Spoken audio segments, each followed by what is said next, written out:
What's going on, everybody? It's your boy, Mr. Noland. Welcome to the first math video of the school year. And today I'm going to teach you how to multiply decimals.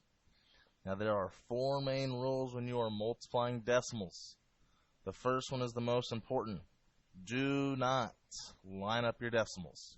Repeat, do not line up your decimals. Secondly, you're going to count how many movements. I'm going to show you what I'm talking about when I talk about the word movements. The third thing is you straight up multiply. And the fourth and last thing is you move your decimal back according to how many movements you had. So let's look at an example. Our first example is 3.6 times 4. So when I'm talking about movements, what I'm talking about is you take the decimal and you move it all the way to the back. So how many movements does it take to take this decimal and move it all the way to the back? It takes one movement. So I'm writing that off to the side. One movement. Do you see a decimal here with the 4? No. So there's 0 movements there.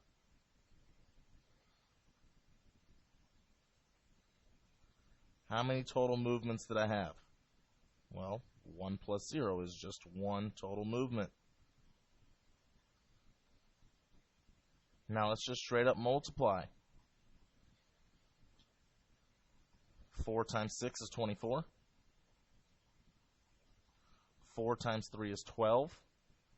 Plus 2 is 14. Now the last step, it says to move your decimal back according to how many movements. So I had one movement. So put your decimal in the very back and move it back one time.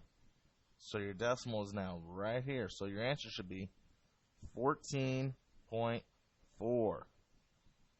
Circle your answer. You're done. Let's look at the second example. Look at this. My decimals are not lined up. Do not line them up. Start with step 2 now. How many movements?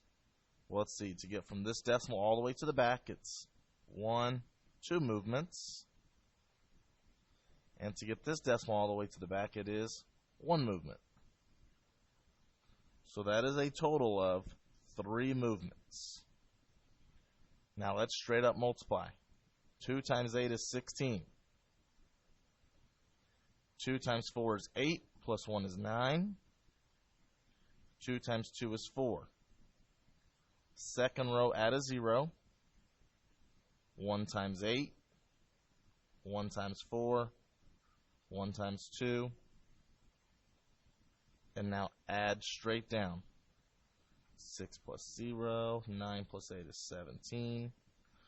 4 plus 4 is 8, plus 1 is 9. Bring down the 2. But now remember, how many total movements do I have? I have 3 total movements. So move the decimal back 3 times. So put it at the back and move it back 3 times. 1, 2, 3. So your answer should be 2.976. There's your answer. Not too bad, right? It's actually looking pretty good. Alright, let's do one more example. Look at this last example. Again, my decimals are not lined up. Do not line them up. Start with how many movements? 1, 2, 3 movements there. 1, 2 movements there. So that is 5 total movements. So now let's multiply. 2 times 8 is 16. 2 times 0 is 0, plus 1 is 1. 2 times 0 is 0. Second row, add a 0. 4 times 8 is 32. 4 times 0 is 0, plus 3 is 3. 4 times 0 is 0. Now the second row, you have to add 2 zeros. 2 times 8 is 16. 2 times 0 is 0, plus 1 is 1. 2 times 0 is 0. Now add straight down. So this is 6. This is 3. This is 9. This is 1. And this is 0. But now I have 5 total movements. So put the decimal in the back and move it back to the left 5 times. 1, 2, 3, 4, 5. Oh, look where it goes now, right in front of the 0.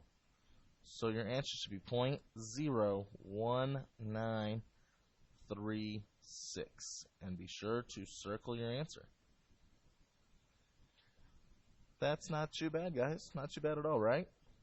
Alright, I hope this video helps you guys out with your homework tonight. None of these problems are on your homework. They are just examples. You guys have a great day, and I'll see y'all in class. Alright, bye.